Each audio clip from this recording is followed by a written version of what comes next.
Agora são 12 horas mais 22 minutos e já estamos retornando com o nosso Tarobá Notícia e já com ele, Rafael Sanches, com as informações do esporte. Tudo bom, Rafa? Boa tarde para você. Cid? Boa tarde para você, boa tarde para todo mundo que está com a gente. Cid, vamos falar mais uma vez do Londrina Esporte Clube e da questão que pode manter o Londrina na Série B do Campeonato Brasileiro, né? Como a gente adiantou, conversei com você ontem, se não estou enganado, né? A gente falou que o julgamento do Brasil de Pelotas está marcado para quinta-feira, dia 4, né? 11 horas da manhã lá no STJD. E a assessoria de imprensa do Londrina Esporte Clube mandou para a gente um vídeo do Paulo Schmidt, que é o advogado do Londrina nesse caso. Ele está explicando um pouco desse caso e também quais as chances do Londrina para ficar na Série B. Vamos ver? O Grêmio Esportivo Brasil está sendo acusado por um de seus atletas por não ter cumprido obrigações pecuniárias salariais, trabalhistas. Esse jogador, inclusive, chegou a entrar na Justiça do Trabalho, reclamando todas essas verbas. As chances reais de punição ao clube existem, obviamente, a depender desse julgamento, e também de um eventual recurso, porque ainda estamos numa fase de primeira instância.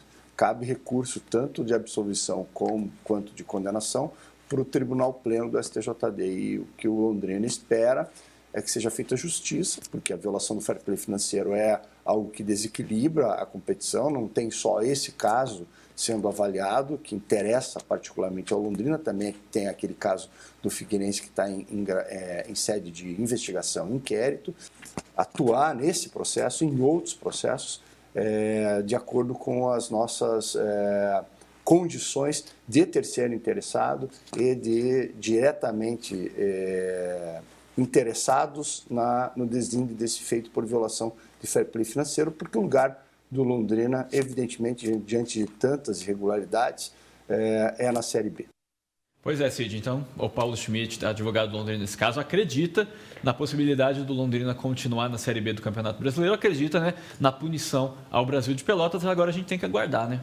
A infração do Brasil de Pelotas é a mesma do Figueirense. Sim. Só que o Londrina alega que, nesse caso, há muito mais indícios, até uma certa confissão de culpa, digamos assim, do Brasil de Pelotas, e isso pode ser um diferencial nesse momento para que o Brasil de Pelotas seja realmente punido, né? Mas o que eu me recordo da situação do Figueirense, Rafa, é que jogadores vinham dando entrevista, a gente viu muitos jogadores dando entrevista reclamando da falta de pagamento. Então, isso já é mais prova que um jogador falando, né? Uhum. E mesmo assim, no caso do Figueirense, não sei se passaram a mão lá, passaram o pano e o Figueirense foi absolvido, né? Uhum. Ainda tem instâncias, mas a maioria o 90% do caso está resolvido com o Figueirense na Série B, né? Sem ser punido. Então, e isso que chama atenção, porque eu estou comentando isso com o Rafa, porque eu me recordo que o Figueirense teve um jogo que eles nem foram jogar, perderam por WO. Uhum. Ou seja, porque estavam fazendo greve porque não estavam recebendo. Exatamente. E daí, assim, não tem lógica, né? Teoricamente, era para o Figueirense ter sido punido. Com certeza. Seria o correto. É o correto, né? Vai saber o que aconteceu lá nos bastidores, né? Exatamente. A gente nunca vai saber, né? Nunca vai saber. Ô Cid, mas vamos falar um pouquinho ainda de pandemia, né? De coronavírus, com o pessoal treinando em casa, né? Não dá para treinar nas pistas, não dá para treinar nos gramados, né? Então o pessoal está treinando em casa, inclusive o pessoal do atletismo aqui de Londrina está fazendo um treino todo diferente, tem gente que improvisou academia em casa. Vamos ver um material sobre isso, Cid. Saudade de treinar no ar livre, né, gente? Só que a pandemia de coronavírus fez o pessoal da equipe de atletismo de Londrina sair da pista e improvisar. Olha aí. Treinamento virtual. No início a gente tinha um pouco de dificuldade para se acostumar e hoje a gente tem levado de maneira natural. Claro, não é a mesma coisa da gente estar treinando na pista, treinando com os atletas ali, porque o atletismo específico ele é um esporte individual, né? Então a gente precisa atender ali 1 a 1 e tudo mais. Só que com a ferramenta, né, que a gente tem hoje, que é as lives, a ferramenta de vídeo, a internet, tem auxiliado bastante, né, tem suprido bastante nessa fase que os atletas estão treinando em casa. O Felipe é auxiliar técnico da equipe. Pensou em quase todo o esquema para que o pessoal pudesse não ter tanto prejuízo com a quarentena. Nossa estratégia são treinamentos divididos pelos grupos, como lá no treino a gente tem os grupos de arremesso, os grupos de lançamento, os grupos de salto, os grupos de velocidade, de corridas de fundo, que são corridas de longa distância, o pessoal da marcha atlética, enfim. Então a gente continua esses treinos, né? Só que de maneira agora separadas por grupos, através das lives. A nossa temporada, ela acaba em outubro do ano anterior. Então, desde outubro do ano anterior, já tinha acabado a temporada 2019. Então, para começarmos a temporada 2020, os atletas, desde novembro, já estavam se preparando. Com os treinamentos em casa, a gente consegue focar bastante no trabalho técnico, trabalho de coordenação motora, todo aquele trabalho mais fino, né, com os atletas, e também com a questão do fortalecimento. Claro, não é um treino igual, né, o treino que a gente tem na pista. No entanto, é um treino que tem se saído bem para a gente não perder tudo aquilo que eles vieram fazendo desde o ano passado para esse ano. Tem gente como a Chayara que improvisou em casa.